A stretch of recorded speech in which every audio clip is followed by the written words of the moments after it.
Fucking pandemic! Nonsense, mate. I'm from fucking Waddington. He's from Waddington as well, and everyone's slagging him off for being a Mancunian. Nicely done, mate. Nicely done. Loving the hat. Those hats are available from the Scotty and Motty store for £12.37. Yeah, and the sacrifice that I've made for this means that we've got no tin foil to make my Sunday roast. So I hope all you viewers out there appreciate the bollocking that I'm going to get later on when she's seen what I've made. Epic, mate. Yeah. We're having a Sunday roast today, actually. If I did that, if I said to my missus, let's just go, where's the tin foil? I've made a hat for our podcast with it. Where's it? Bacco roll. I need roll. Bacco roll. I need the Bacco roll. Has anyone got Bacco roll? I take it this is in reference, anyway, if anyone doesn't know, to the formerly iconic frontman of one of Britain's greatest ever bands to now crackpot conspiracy theorist Ian Brown. Amongst other people, I've also got Denise Welsh and Richard Madley's just popped up on Twitter as well this morning with a load of nonsense. It's just to conspiracy theorists, full stop, really. Everyone that believes in aliens and global governments that are trying to make us all wear masks is just absurd. So, yeah, I think we'll talk about that. I'm going to take my mask off and hope that I haven't got hat hair. Oh, there we go. That's all right. Oh, my heart fucking bleeds. Available at all good Sports Direct. You know, you'll be able to find these up. Scotty's going to do an explanation video on how to make your own Ian Brown tinfoil hat later on this podcast. And it'll result in me being chased around the house like Benny Hill. with a rolling pin. Anyway, in case you didn't know, that's Scotty and Motty. This is Scotty and Motty, a podcast where we take a look at all things bright and beautiful and all things a bit crazy as well. In other words, the news and generally what's going on in the world. And at the minute, as Scotty's just pointed out, celebrities of various A to Z lists have been getting involved in this conspiracy theory thing that the pandemic and wearing a mask to protect yourself and those around you isn't all what it seems. Scotty, the floor is yours, Senator, to explain some of this utter madness. Yeah, I mean, Ian Brown came out with a statement yesterday, and during all these conspiracy theorists, I've not wanted to get involved because most of the people that I don't really like had the opinions that, you know, the pandemic was nonsense and stuff. And then when you see someone like Ian Brown, whose music I really enjoy, and I was a massive fan of the Stone Roses, for him to come forward and put out a tweet that said something along the line, no vax, no masks, no pandemic. And it's just, how many more people, you know, I think it's irresponsible for him that he's got so many fans and stuff. You know, but my thing is that I like Ian Brown for his music, not his politics. And I think this is what we talked about before. And obviously Matt Tissier is another one who's, you know, the former Sky Sports news presenter that will all be mourning come the beginning of the season.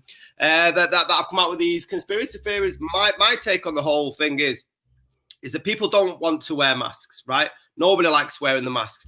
But if the masks help save the lives of ill and vulnerable people, right, then why do you not want to do it? And the same people that are saying that they don't want to wear masks to protect ill and vulnerable people are the same people that like to support the NHS that ironically saves the lives of ill and vulnerable people. You know, we could just cue a Linus Morissette with that. It's just absolutely absurd.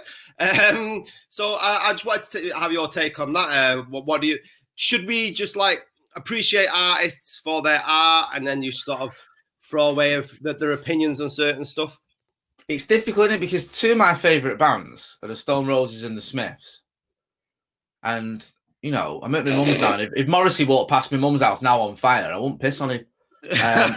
And I've taken no pleasure in saying that because he was an idol of mine. He was. I loved the man. I did. His lyrics were just genius to me, and I don't use that word lightly. And now he seems to have turns into a sort of Aldi Nigel Farage, which is saying something because Nigel Farage's already an Aldi version of something. So he's gone down that route, which it does taint his music a little bit in some of his lyrics because then you're thinking, well, did he mean something else? And you know, with Ian Brown, again, I love the Stone Roses and I love Ian Brown. Or I loved Ian Brown, but when he comes out with these things, I think it's dangerous, man. And I think, you know, the problem I have, you get a lot of these sort of celebrities, these older celebrities and rock stars or whatever, who, you know, the likes of the Who or was it John Lydon and people like that who were very Brexit, weren't they? They were all very like, immigration. Roger Daltrey was massive on it. Yeah, I remember Marky Smith from The Fall. He was the same. He was like very anti-asylum seeker and stuff. And I was never a massive Fall fan anyway. But I just think, what are you on about? You know, you see these old people who were working class heroes, and most of the time they were socialists and left wing and anti-Thatcher and things like that. And then they're coming out with just. It's not even right wing; it's far right rhetoric half the time, and you're like, "What is this nonsense?" And now we've gone, you know, we've sort of added the pandemic discussion to it. So, in answer to your question, I think I can still listen to the Stone Roses. I think I can still listen to Ian Brown's music, but I just think him as a person and his opinion on things doesn't carry any weight with me. Where in the past I might have listened to him and thought, "Well, he's someone I respect and admire, and you know, if he's got an opinion on it, I listen to it." But it's the same with Noel Gallagher to a lesser degree. True. You know, I remember when Corbyn was up for election and things like that, and I wasn't a massive Corbyn fan, but you know, for a lot of people, he was the better option because of what the Tories were doing and stuff, and he was anti-austerity. And then you see Noel Gallagher, and he's like, "Oh, Tories are Corbyn's a communist," and and I think, well, you know, who are you talking about? Who are you talking to? And what's your option? You know, what's your advice? You know, you sat there in your mansion in Swiss Cottage, going on about how mank you are and how, you know, how much you care about the working classes, and yet you're acting like a proper dying-the-wool Tory. And I just think a lot of these aging rock stars just need to shut up. To be honest with you. And with Matt Le Tissier, sorry, just to end on this point, I think he took it a bit further because I saw his reply, and it wasn't just the fact that he was criticizing people for. I get that. I actually get the sort of idea that the guy was punished on it was on the back of a video on Twitter. The guy's refusing to wear a mask, I think, because of a medical condition, and he ends up getting nicked. And I can understand why people look at that and go, well, "This is a bit extreme."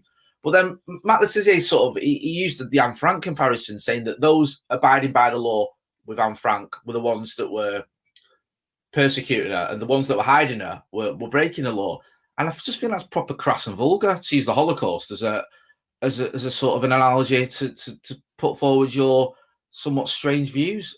And I just think, you know, you've got to be better than that. And even his apology wasn't really an apology. It was just sort of like, you know, he sort of let me see if I bring it up. Sorry, just so I don't want to misquote him. He said something like, "Oh, I didn't mention anything about masks, and all of a sudden I've got bots and trolls in my timeline." But obviously, the thing that he retweeted was in reference to that guy on the train with the masks. Now, I know these are sort of mad and bizarre times that we're actually living in, and it's making everybody, you know, mental health or do things that they don't want to. I mean, we were sat inside for the best part of 3 months, and nobody wants to be wearing masks. But I just think that if it comes, the thing that really fucks me off with this, right, is that my granny's 78, right, and she had cancer, 8 years ago, right, and she's fortunate to be alive, but she can't leave. She can't leave her house because of the risk that the pandemic and the coronavirus is to her, and she lives on half a lung. So if she gets it, right, mate, she you know, worst case scenario. So if people are saying like, "Oh, it's only the ill and vulnerable that get sick," what you're saying to me is that you don't give a shit about my nana. That's what it feels like to me. No, I agree, mate. Completely agree.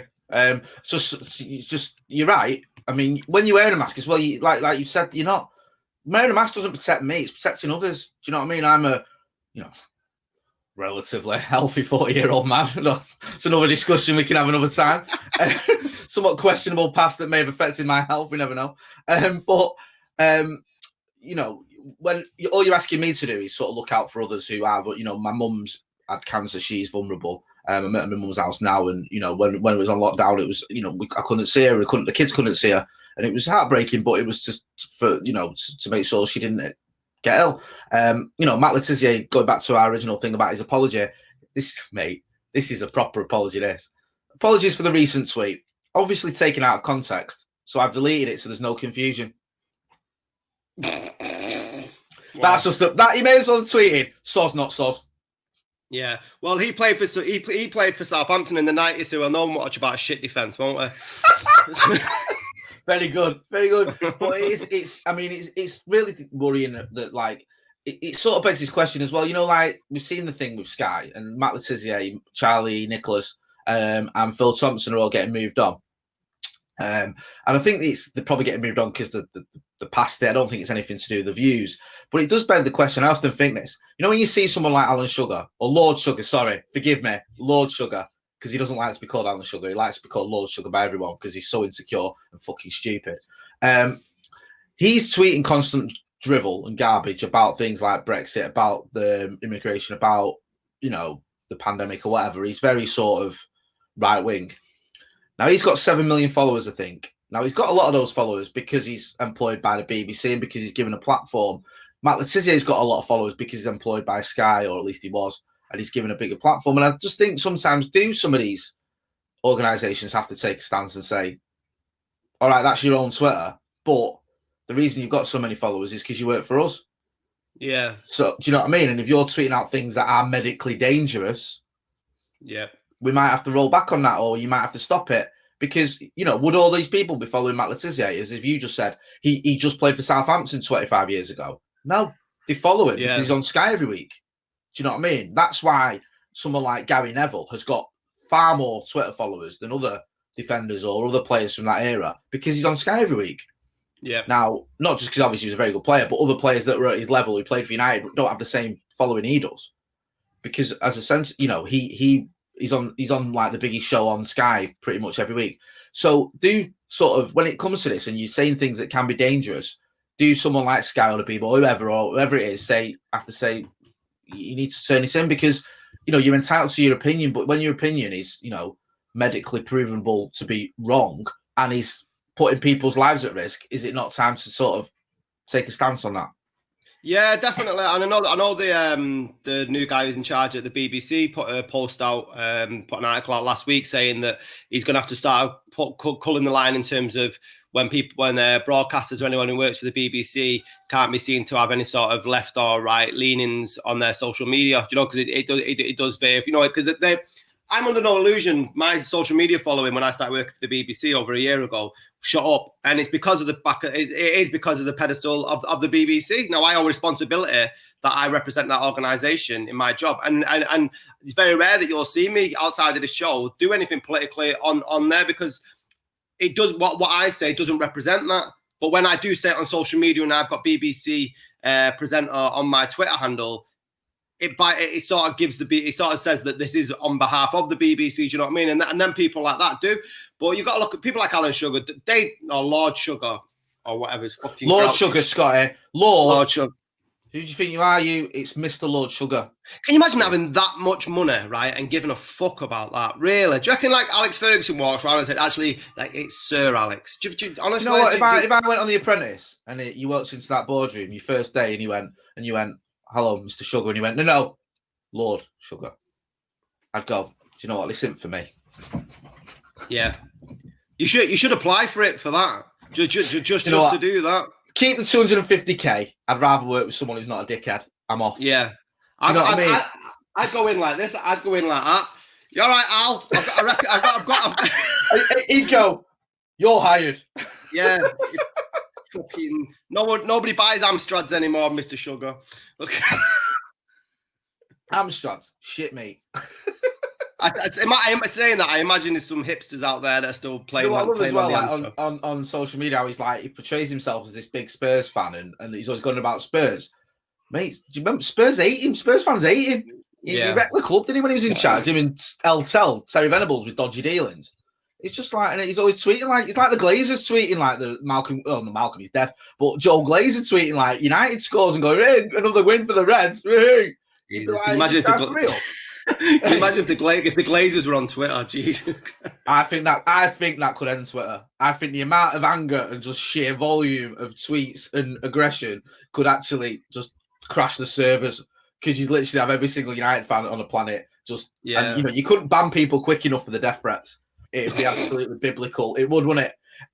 It was talking of Twitter, and this we didn't chat about this, but it's popped up this morning, mate. And I know you'll have an opinion, and I wanted to bring it up with you. The greatest player in the history of association football and all-round hero, Marcus Rashford, tweeted this morning. He quote tweeted an MP. I'm going to try and go through this thread here, what's happened, mate, so I can explain properly. Okay. So Kevin Hollinrake, an MP, Don't know much about him. Tory MP, I think. Tweeted, extraordinary success of hashtag eat out to help out, simultaneously help boost the economy, encourage staycations, and got us all used to venturing out once again. If you don't know what that is, it was like, I think in August, we had this help out to eat out thing where a lot of restaurants and cafes and places like that were doing half price food. The idea that you went and ate out and it helped the local economy. I took advantage of it in the Andale market, getting half price chicken and chips once. Well, now and again. So someone's tweeted him saying, undoubtedly a success, Kevin, and I'm sure warmly welcomed by the hospitality industry. Credit where it's due. Clapping emoji, thumbs up emoji. Whilst we're discussing food, why does it take footballer Marcus Rashford to make a stand for the hungry children in our society? Is that not the government's job? Thinking emoji, another thinking emoji. Kevin Holrake MP has replied, where they can, it's a parent's job to feed their children. Lovely, heartfelt, heartwarming sentiment. I'm sure you'll agree. Marcus Rashford has quote tweeted that absolutely, charming message and said, I would urge you to talk to families before tweeting. To this day, I haven't met one parent who hasn't wanted or felt the responsibility to feed their children. So just to recap, 22-year-old professional footballer is explaining basic decency and humanity to a member of the government who obviously hasn't got a grasp of it and seems to think that child poverty exists because maybe parents just can't be asked feeding their children. Yeah, probably because we're all spending it on drugs and cigs and gambling. Yeah, and beer because we're all chavs. Doesn't he prove the point though that of the guy who was sort of in between Marcus Rashford and the MP when he says why does it take a professional footballer to highlight the issue, and he's done that himself. He's made evident how detached they are from normality. Like I said, no parent wants their kids not to have food. It's an absolutely absurd thing, and it just shows the sort of level of detachment from the Tory government. And Marcus Rashford, man, he needs to take a day off. The season starts soon, Sunday morning, and he's saving kids, man. 24 hours, 7 days a week, man. He is saving the world. It's brilliant in the sense that I couldn't be proud. I love him as a footballer. I mean, let's face facts. If Marcus Rashford wasn't any good at football, no one would give a toss, and he wouldn't be able to do this. But he happens to be one of the most gifted footballers in England. That's why he's got this platform. That's why he's able to do what he's doing. It's just fantastic that he's doing it, but it's also very deflating. Me and you've spoken about this before. And, we shouldn't have to rely on Marcus Rashford to take things up and make the government change their mind, make the government realise things, point out the injustices. And, when you say, you mentioned there about parents about feeding the families, parents who are working, some parents who are both working, both the dad and the mum, are working, I go to food banks. Yeah. So don't tell me that this is anything to do with parents not stepping up or being lazy or not spending the money or not budgeting. The fact of the matter is, we live in a society now, an economy now, where some people just cannot make ends meet despite the fact they're working. And that's not on them. That's on the government. We might be one of the richest countries in the world. Well, fucking prove it then. Feed everyone. It's not hard. Give people the money they deserve. I know we're going through the pandemic, but don't use that as an excuse because this has been going on for years. Do you know what I mean? Scotty, me and you have grown up in working class areas, yeah? Both of us, working class background as well. Am I missing something? Were food banks even a fucking thing when we were growing up? No, they weren't, and they just becoming more and more prevalent aren't they, in society, and they've become more of the norm as well. I think nowadays, which is a really saddening thing. I was coming off the Mancunian Way last night on the way home, and it was just like people under the Mancunian Way holding boards and stuff like that. I was like, where are we? How we don't seem to be progressing as a civilization or as a country, where food banks. There's more and more of them, and there's more homelessness on the streets. And now we've got the eviction ban that's been lifted, hasn't it, since we've supposedly come out of lockdown, where landlords can start challenging people who can't go back to work due to the pandemic and still on furlough. But if they can't make ends meet, then they'll be kicked out on the streets. So God only knows what. I mean, 2020 is shit, but the repercussions next year might well be worse than what it is this year, because we've lost so many lives due to the coronavirus, but it's the livelihoods and the children of those people, parents who can't work or are being kicked out. It's going to be a generational thing moving forward. Like the post-pandemic might be actually worse than the deaths of the pandemic. I mean, I feel for you, mate. I know you. I think, correct me if I'm wrong, you freelancing, weren't you, for to some extent. Were you? Yeah, were you- I dip my toes in lots of waters. Fingers in loads of pies. Dip my toes in many waters. I have my foot in the stream, as you would say, in Longsight, darling. Yeah, that's one way of putting it. There's no water in Longsight where you want to be dipping your fucking toes in. You come out looking like you're in a canal. Yeah, it's like the water out of Springfield. Yeah. Come back, took my foot out and all my nails had fallen off. Yeah, no, but the reason I ask is I remember when I was freelancing, I freelanced like yourself for many years. And it was just when we had our second one, my lad, that I got to the point where I thought I can't keep freelancing for what I was doing. And lucky I got offered the job that I was freelancing for me, a full-time job as a reporter. But I just the reason I bring it up is it must have been difficult for so many people. And I saw you campaigning about it and tweeting about it and others. If you are freelancing and then you have this pandemic where you're having to go from sort of, a weekly wage that's just about covering you to getting that taken from under you with no sort of sickness pay or whatever it is, no protection. Yeah. It's left a lot of people sort of in real difficulty. And I think whilst, Rishi Sunak has had a lot of praise and some of it's deserved, I think some of it's a little bit OTT for the provisions he's made, there's still a lot of people out there who are in a lot of trouble. And, and when you're saying things like, we're going to change the eviction policy and people can be losing their homes and things like that, it's really scary. And I just feel for these people. And I feel like, I've been quite fortunate in that I've managed to just, get furlough and make things work. But for many people, they haven't. And then now you're looking at it and you're thinking 2020's been horrible. And you just mentioned 2021 could be the sequel. It could be the fucking, the shit sequel we all didn't want.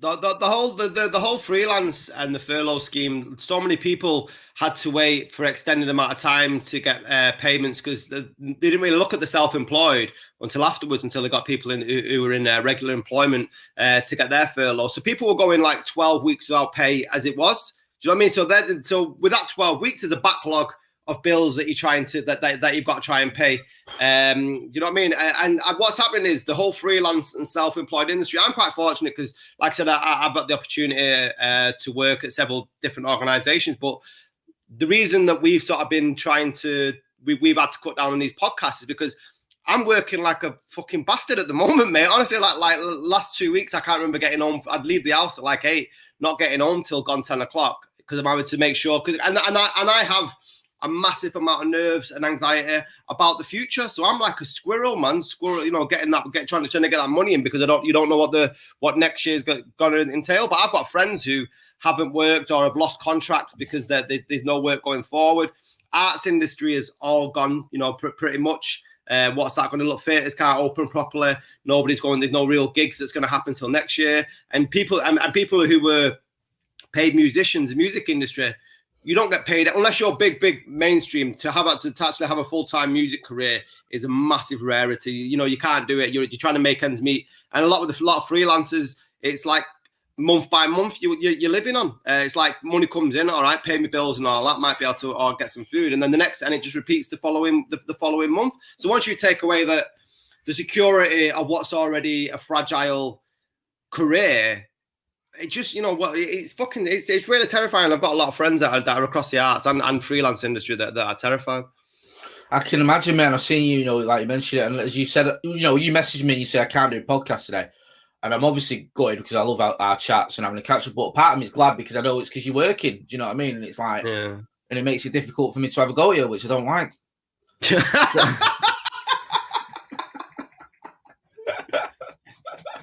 I try to reply with an angry emoji, and I just can't because I feel like he's feeding his kids. Swat. Yeah. How dare he? Yeah. Feeding his kids. Yeah. I wish he was like the stereotype the Tory government did and didn't give a shit about his kids. Yeah. Can't do a podcast today, mate, because I'm out drinking beer on the park.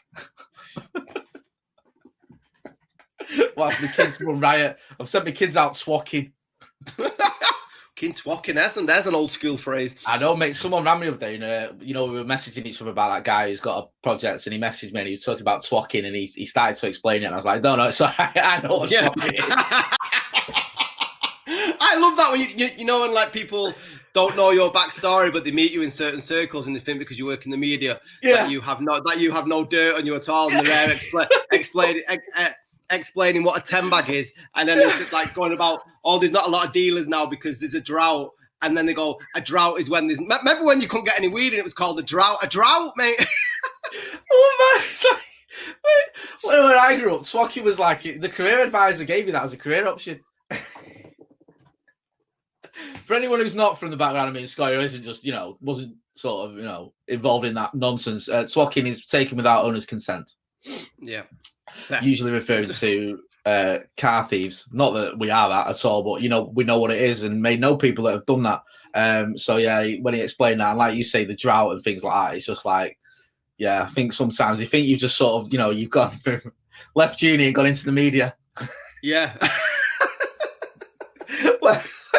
Left Cambridge and got a job freelancing at the local paper, and then now I've got my own radio show. I always remember when I went because we both went back to university as mature students, and I had to sit down in this writing class, and the workshop was that you had to write about home and all the sort of things that you were doing, and there was only one person in a room with 20 people that started talking about friends being killed or drugs and stuff like that, and everyone turned around and you could see I could see the divide. Chairs are being pushed further away from me, and people hiding the valuables. Yeah, and then the only person who took major interest was the lecturer, who went like, "Oh, you probably got some good stories in that." I was like, "Do you think?" Write them down. Yeah, quite handy that. It was like that. Do you know when I was at uni, I was a mature student, and I remember I did journalism and contemporary history, and one day we were doing about the Berlin Wall, and I sort of mentioned in passing, the fall of the Berlin Wall, and I vaguely remember it. I was only 9, and people thought I was like saying I remembered the fucking, the Spanish Armada turning up, or fucking man discovering fire. Yeah. Do you know what I mean? I remember when Caesar got killed. Yeah, people were like, yeah. Sermon on the Mount, I was there, mate, right at the back. Great speech. I had bad seats. Couldn't hear him. Told him to speak up, but he weren't listening.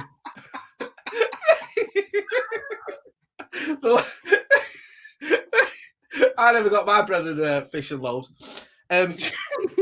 Yeah, like everyone was like, "You were there for the Berlin Wall wasn't there." I was 9. I was in class. I vaguely remember it. Do you know what I mean? I remember it. The only reason I remember it is one of my mates from school. He came in, right, and God bless him. The day after the Berlin, this is the only reason I remember it. The day after the Berlin Wall fell, he came in with brick that he said was from the Berlin Wall. that he was willing to sell for like 20p or whatever. I don't know. We're all the kids. Like, so anyone who wanted to buy a bit of like history, like this is real. This is from the Berlin Wall. So my mate, he's over there in Germany, sent it over to me, in like 4 hours? There's a man you need to get on The Apprentice. Yeah. He saw that and he saw an opportunity. Yeah. Oh, hang on a minute, I can make some cash here. Yeah, let's see if anyone sells it. Unfortunately, not one. Sorry, go on, mate. Can you imagine the kid that if he actually sold it and the kid that bought it and then took it home to his mum and dad, like, "Oh, I didn't have any. I spent my dinner money today on the Berlin Wall. Look at this, Dad," and he pulls out a bit of fucking terracotta brick from Salford Estate. Bit of like MUFC wrote on it. Robbo is the king. Yeah, this is straight from Checkpoint Charlie, this, mate.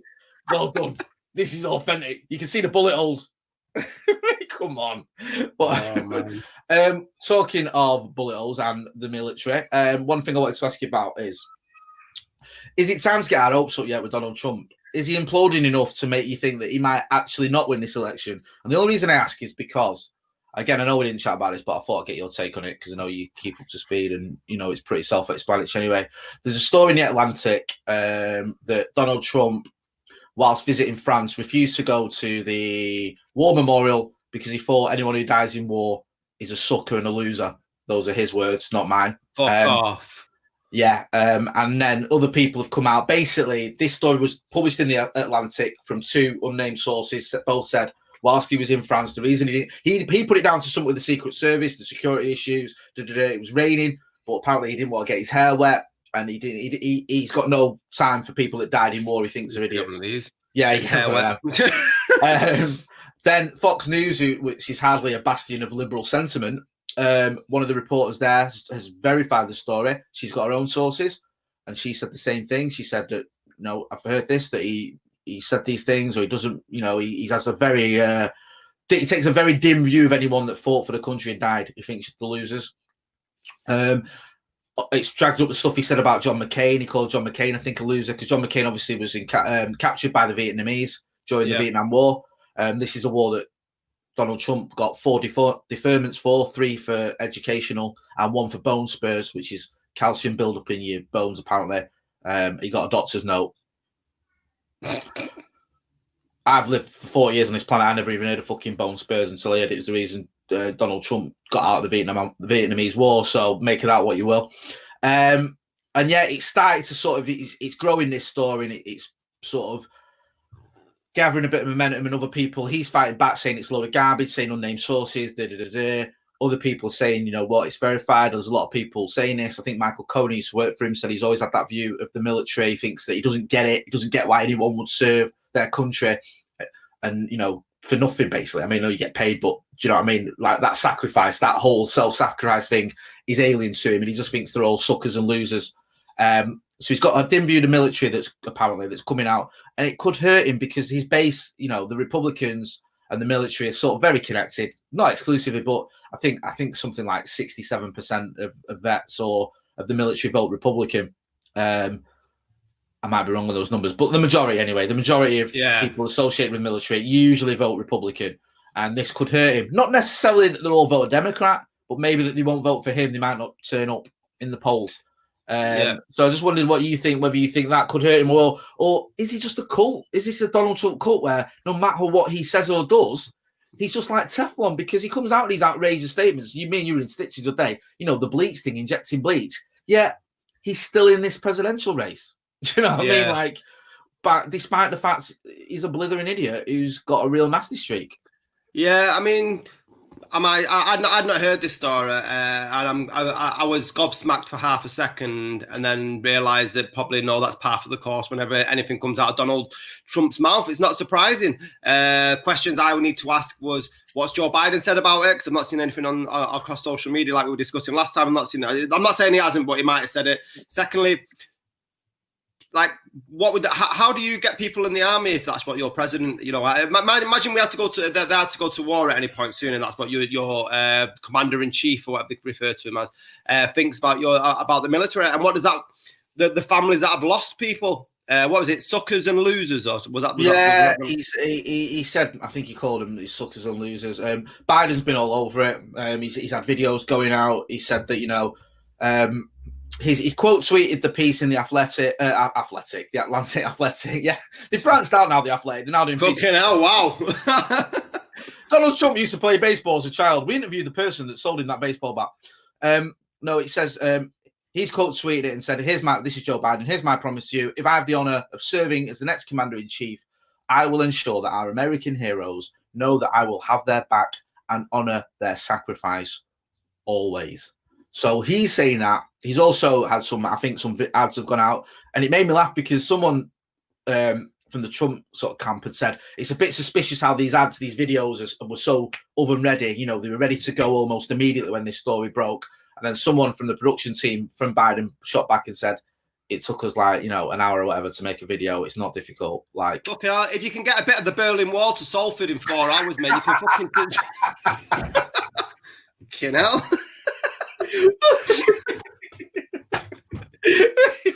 Exactly. It's not difficult to do a bit of Premiere Pro when you can fly in an authentic piece of anti-communist, the fall of communist history straight to my primary school in a matter of hours. Yeah. Do you think? Where do you stand on this, guy? When you hear these, you say, you hear these things and you're like, oh, it's just another one of those. And I always think you're quite a good gauge because you're someone who's switched on and you listen to it, but you're not heavily, like, constantly invested. Yeah. And I always think you're quite a good gauge of it. Where do you stand on it? Do you think, like, that many people are just like, just him in it. Yeah, I mean, like I said, the Republicans tend to get the majority of the votes in the military. I don't know if him saying that is that off character for him. So I don't know how many soldiers will sort of say it's not expected from him. They'll probably be pissed off. But what will happen is Donald Trump has said a lot of stupid things, as we spoke about on the last podcast and previous ones before that, and he'll say something again in 2 weeks. What Donald Trump's, whether it's a conscious thing, I doubt it, or some sort of line of strategy, is the way that he removes one bad story is by opening his mouth and saying something else fucking outlandish, and then everyone forgets about the previous thing. It's like, this is the same year where we're talking about bleach, or when the people were rioting and he went walking, he got the military and turned the on. It's funny enough. So he turned the on military that he thinks are suckers and losers to protect him when the Black Lives Matter riots were going on. Can you imagine if he'd said that beforehand? Well, great point. Exactly. You know, I'll just get these suckers and losers to protect me from protesters, so I can stand with an upside down Bible outside a memorial.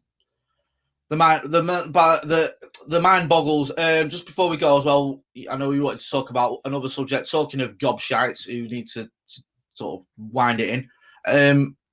Britain, or the UK government, in another staggering display of excellence and aptitude, have appointed former Aussie Prime Minister and well-known misogynist and homophobe Tony Abbott as a special trade envoy, because despite the fact he doesn't like gay people or women, he's good at trade. So swings and roundabouts, you know what I mean? Well, at least he's not a racist, so he hasn't got time with all the misogyny and all the homophobia to throw racism as well. I know. He hasn't got time for that. I'm surprised that Matt Hancock, when Matt Hancock was getting grilled by Kay Burley. I don't like Sky News, but I thought she did a great job when she was interviewing Hancock. You know what I like about this story, right? Can I just say this, mate? And I'm with you on this. If someone's, and I've been criticised for this. There was a speech by Colin Powell that I loved about, it doesn't matter if Osama bin Laden, Jesus wept. No, it doesn't matter. When Sarah Palin was saying that I keep doing it, Obama was a Muslim. Yeah. He made a speech about he's not a Muslim, but the thing is, it doesn't matter if he was. That shouldn't be a reason that he can't be president. And I loved it, but people were having a dig at me because it's Colin Powell who helped facilitate the Iraq War. And I know this is a bit different, but sometimes you might not like the person, but if they're doing a good job, or they do a good interview, or they do something that you agree with, it's okay to say that. You did it with Kay Burley. You're like, this is a great interview, and it was. People, I can't stand Kay Burley. Put that to one side, right, and just watch the interview that she's doing, which is worth watching, and the way she's done it is actually good. She's holding him to account. And yeah, go on. Sorry, I just wanted to say that because I think too often we're like, I don't like that person, so I'm not giving it any credit, or I'm not acknowledging it. But the Matt Hancock interview, it was pretty brutal, wasn't it? Yeah, it really was. I mean, just to touch on that, it's the same thing with that when we started the show with Ian Brown. Or I like Ian Brown, just because I like Ian Brown's music doesn't mean that I have to like his fucking his views on social media. It's exactly the same situation. You can't just. People aren't one-dimensional. Do you know what I mean? You're allowed to like certain aspects, unless they're out and out evil or a complete fucking parody like Donald Trump and Nigel Farage's of this world. Do you know what I mean? There's a lot of people you need to have a lot more respect for the nuances of personality and characteristics and stuff, and especially at the skills, because Kay Burley, as much as I don't like Sky News and stuff like that, wouldn't have got to that job, wouldn't have got that position if she wasn't, a decent journalist. So the way she handed Matt Hancock his ass and started saying, but he's a misogynist and homophobe. Yeah, I mean, at least he's not racist. He's not got time. He's with all the homophobia and the misogyny. He ain't got time for racism. There's only and the trade, and now he's got the trade stuff he's got to do as well. The racism's just gonna have to wait till later. Who's got time for racism these days? With everything going on, it's just. Racism so 2019. He's moving it forward. I'm going to be more misogynistic. That's my new thing. What did you make of that when you saw that? And obviously, as we said earlier, you highlighted the Kay Burley interview. You were impressed with the way she sort of took Matt Hancock to task over it. What did you make about his response and what's gone on? Yeah, I mean, Kay Burley. I'm not a massive fan of Kay Burley, and I'm not a massive fan of Sky News. But you've got to sometimes hold your hands up when a journalist or anybody in their trade does something that you admire. And I really thought she took Matt. I was saying Matt Tasker. That's a completely different bloke. Matt Hancock. Matt Tasker, a mate of ours. Yeah. Matt Hancock to task. That's up there with me calling Obama Osama. I thought she was really good, and I never understand this sort of argument. Whereas just because you don't like a certain person, you can maybe admire them when they do something that you appreciate, or agree with. In the same respect, like we talked about Ian Brown at the beginning of the show, he's someone we both admire, and he said something that we don't agree with. People have more than one sort of dimension, unless they're the likes of Nigel Farage and Hitler. Do you know what I mean? You're allowed to. So. Are we allowed to make that comparison? Are we going to get in trouble? Why not? I don't care anymore. Fuck it. Matt Tissier can make horrible comparisons. We can make accurate ones. Yes. Oh, very good. Yeah, but I thought she was really good. And his only comeback was that he's good at trade. Not that he didn't talk about the homophobia or the misogyny at all, which, again, like Donald Trump, are we surprised in anything that comes out of the Tory government? Like we aren't surprised by anything that comes out of Donald Trump's mouth. We are not. And it's just, it's just another sort of kick in the teeth for people who have justice for all. But, if you're gay or if you're a woman in the Tory government, how do you feel right now? How's Darren Grimes feeling now, or how are the female politicians? Pretty Patel. Sean Anstey, who was the leader of Trafford Council for a while, he's a prominent gay Tory. In the sense that he's openly gay, and he was the leader of the council for a little while. And I remember asking him once about when the Tories got into bed with the DUP, because the DUP had quite archaic homophobic views. That it was the devil's work and all this other drivel. And I remember when I was a reporter asking Sean Anstey about it, because obviously they go into almost a coalition with him, didn't they, after the 2017 election? And he was just sort of saying, I don't share their views and I don't agree with what they say and that sort of stuff. But, almost like for the greater good, that this is something you've got to put to one side if you want to move forward. But I don't agree with it. And I think Rue Davison was another one who'd sort of, been asked about as well. I mean, what's it take to sort of prevent you from getting involved in this government? Do you know what I mean? I mean, what's the sort of, say what you want about Harold Shipman, but he did a lot for the community. You know what I mean? It's like, no, it's like you have to say, like, certain lines have to be drawn where you say, no, this guy isn't acceptable as a member of this government in any way, shape, or form, whether it's loosely affiliated with or a trade envoy or anything else. How does that, like you say, not even necessarily the gay Tories or whatever, but just women and gay people in general, when you see that this guy still gets a pass? And it's like, would I have that if he was openly racist? Would I be like, okay, I'm okay with him being part of this government or helping this government? No, I wouldn't. And I shouldn't be okay with it, but that he's misogynistic either, and I'm not. And I think it's just sad that, other than a slightly difficult interview on Sky and maybe a few column inches, it just carries on, doesn't it? The Tories don't feel like they've had enough pressure to U-turn on it, which is unlike them. Maybe Marcus will get involved in this and make him change their mind. But they don't, do you know what I mean? Like, He's like kryptonite to the Tories, isn't he? Can someone get Marcus on the phone quick? They've just appointed Tony Abbott. We can't be having that. Marcus is like, don't worry, I've got training and I've got this. Yeah, I'll sort it out. I mean, it's not acceptable, but in the current climate, it's not surprising either, is it? No, not at all. Half of the course. The Tories' end game is whatever they want for policy or whatever they want for trade. We've seen it with Dominic Cummings, who are quite happy that Dominic Cummings can create all these sort of lockdown rules, but he was okay to break the very rules that were set for the general public to take. Do you know what I mean? So is it the ends sometimes justify the means for the Tory government? They don't care who gets in the way of the circus as long as the circus continues. Yeah, that is exactly well said, mate. That is exactly it. They don't, and now there's no limit, is there? I mean, I wouldn't be surprised if anyone join the Tory government now, or any of the moves they make. They just don't give a shit. And unfortunately, they've got a majority where, by and large, not all the time, because sometimes the press do push back on things, and we have seen, like I said earlier, several U-turns. But by and large, they've got this majority where they can just get away with it.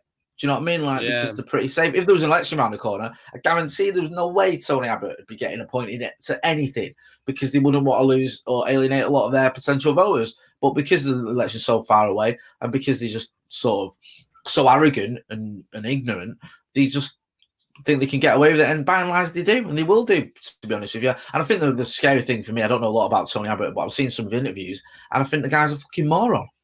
I think, let alone even without the homophobia and the misogyny, which, obviously you shouldn't ignore. Well, even if you did, he's still an idiot. You can tell from his interviews that he's given. The guy's like, he makes Donald Trump look like Cicero. I mean, it's just ridiculous. So how we can keep finding these people and just making an issue where there shouldn't be one? How have they managed to do that? I mean, Jesus wept. There's literally like millions, there's probably thousands of people generally that you can appoint to this role that would be uncontroversial and would be completely competent at doing it. Yeah. I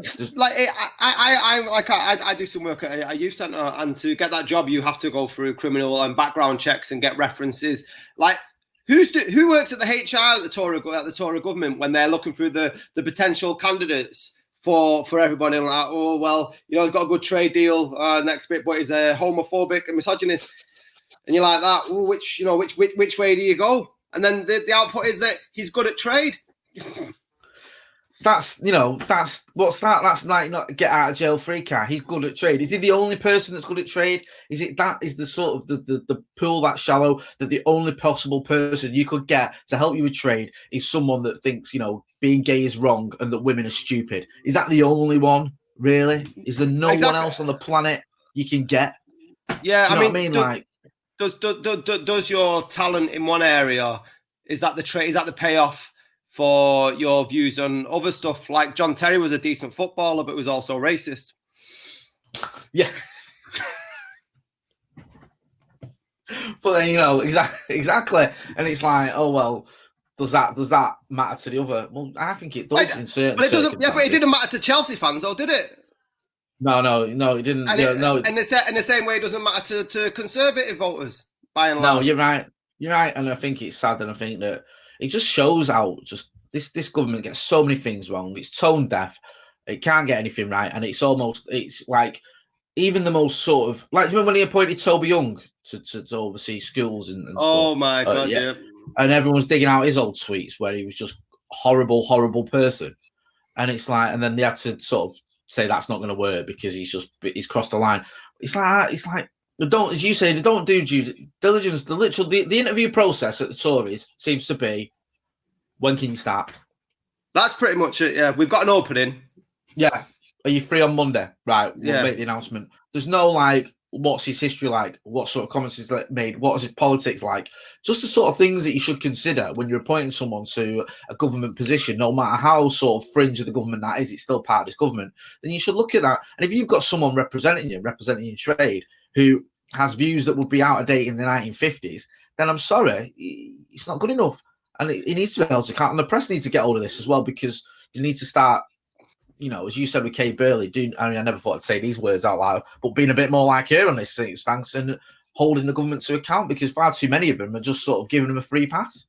Yeah, I mean, the thing is with Tony Abbott, it's not like he's come from obscurity to this role and, people had to actually dig up the stuff. This was the former Prime Minister of Australia, for fuck's sake. It's not like you had to do much digging. Do you remember it's like when that guy went on and I'm a celebrity and they dug out his old tweets and then they had to get him out of the jungle like the next day because he'd been homophobic in some tweets when he was 15 or whatever. It's not like that. It's not like, actually, look, if you're looking, he tweeted in 2009 that he didn't believe in gay people. All right. Do you know what I mean? This is a guy who said this out loud constantly, who's said it many times, who's been, well known, who's been prominent, as you said, led a country, and everyone knows his views, and it's not like, oh, we didn't see this one coming. But the fact of the matter is they're just either too stupid or too arrogant or both to care.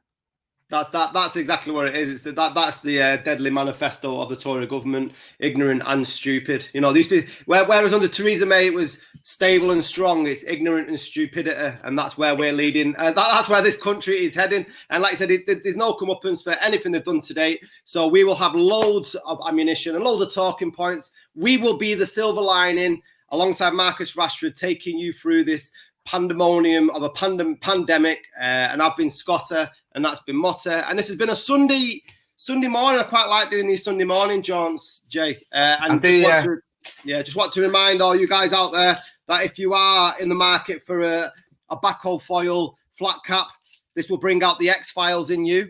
Available from our unavailable website anytime soon. And make sure if you've got the F.E.A.R, keep it inside. Yes. Don't forget as well, whilst you're trying to purchase these hats that are available, to hit like, share, and subscribe. We want to try and hit 1,000 subs by November. So let's try and make that happen. Fucking hell, you're less optimistic. Fuck up. No, by the end of September, we've got a month. Tell your mates, tell your mum, get your dog a YouTube account and subscribe. Nice one. See you soon.